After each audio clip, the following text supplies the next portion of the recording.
Good morning, children. Let's begin the chapter Akbar today. Okay.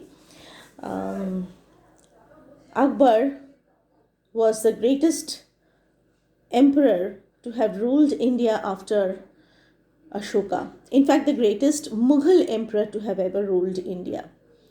Now, Humayun's death in AD 1556 brought his young son Akbar to the throne.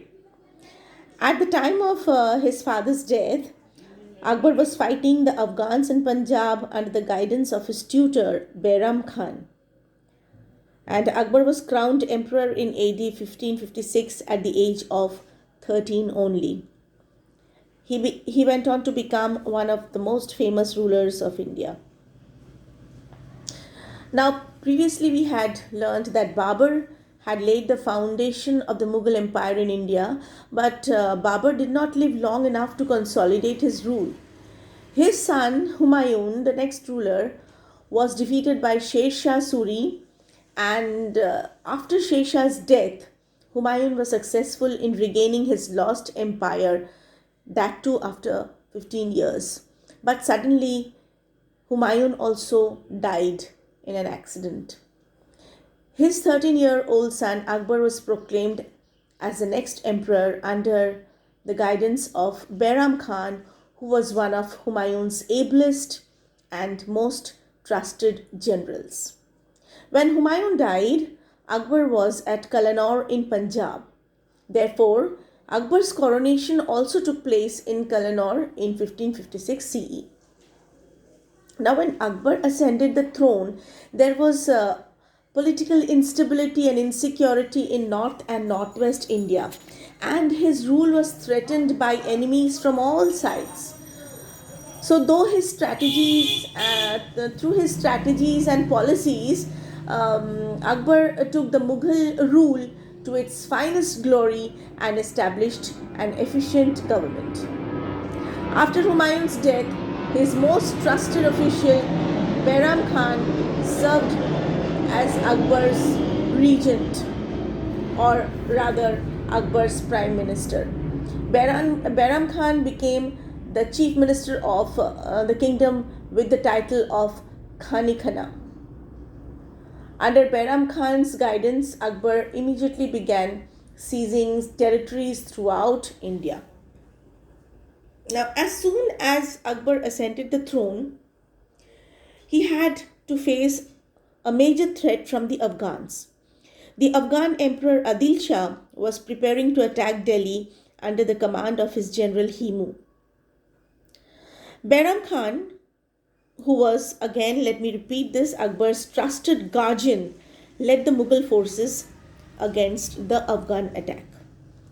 A fierce battle followed in Panipat in AD 1556, and it seemed as if the Mughals would be crushed at this second battle of Panipat when suddenly an arrow pierced Himu's eye and Himu fell down unconscious.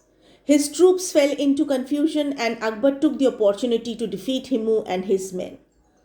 With this defeat, the Afghans practically disappeared from the Indian political scene. Himu was not only captured but also executed. After the second battle of Panipat, Agra, Delhi, Ajmer, and Gwalior also fell into the hands of the Mughals.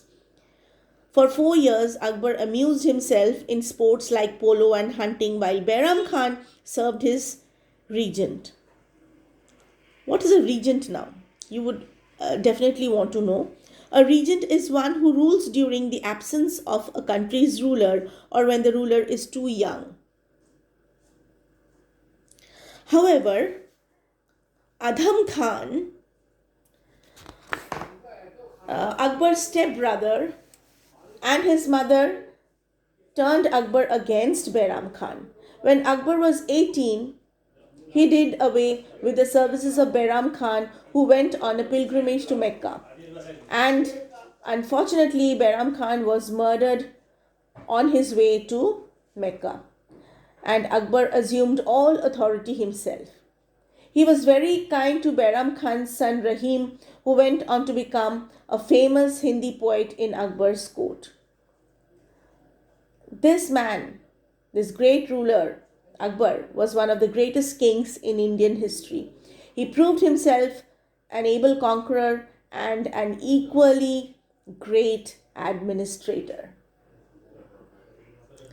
Now let's come to Akbar's uh, administration. Akbar was not only an able general but also an efficient ruler, as I have repeatedly told you all. He laid the foundation of an excellent system of administration. Now, Akbar's administration was had a very strong centralized government as well as provincial government too.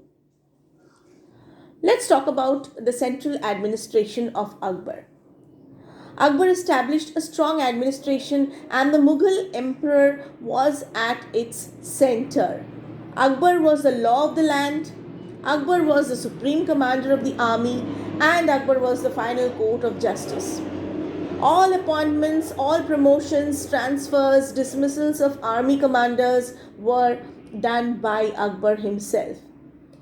He was assisted by a number of officials who were appointed by himself. There was a wazir or a diwan who was the head of the revenue and finance department. There was Mir Bakshi who was the head of the military department. He passed all orders of appointments of mansabdars and the salary papers were endorsed by him. The Mir Saman supervised the purchase of all kinds of articles and their storage for the royal household and the manufacture of different articles like weapons of war or articles of luxury. The head of the judiciary was the chief qazi. The chief sadar was the supervisor of the royal household.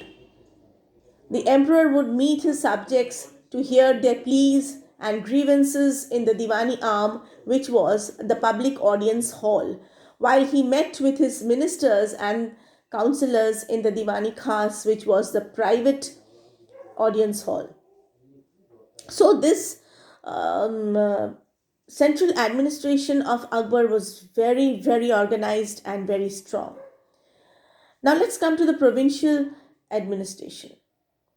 Akbar divided the entire Mughal empire into 15 provinces called subhas, and each subha was divided into a number of sarkars, and these were further divided into parganas. The subedar was the governor of a subha. He looked after the welfare of the people and the army and maintained law and order in the subha. He was assisted by several officials. Diwan was responsible for keeping records of land revenue, and villages were governed by the village panchayat. Now let's come to the most important part of Akbar's administration, that is the Mansabdari system. The Mansabdari system was introduced by Akbar and was perhaps the most unique feature of his administrative establishment. Now, this word mansab means a place or position. It meant a rank in the mansab system under the Mughals. The Mansabdari system, thus, was the basis of civil as well as military administration across the country. The mansab or the rank holder determined the status or rank of its holder, who was called the mansabdar in the official hierarchy. These were some features of the mansabdari system. The lowest mansabdars had to maintain 10 horsemen, and the highest mansabs were reserved for the members of the royal household, and they had to maintain 7,000 horsemen. This system fixed the pay of a mansabdar. During Akbar's rule, all mansabdars were paid in cash or in the form of a jagir. The holder of a jagir was called a jagirdar. The jagirs were carefully assessed so that their revenue was roughly equal to the salary of a mansabdar. It required the holder the obligation to maintain a specified number of sawar or contingents with horses and equipments. But the mansabdars were not hereditary. They could be transferred, or after their death, their jagir could be given to other mansabdars. All appointments, transfers, and dismissals were carried out by the emperor himself. So that's all for today, children. We will continue with the chapter in the next class. We have, let's stop here till the Mansabdari system. Please listen to the audio carefully. And if you have any queries, of course, I am teaching the same thing in the class also. If you have any queries, please let me know in the classroom. Thank you.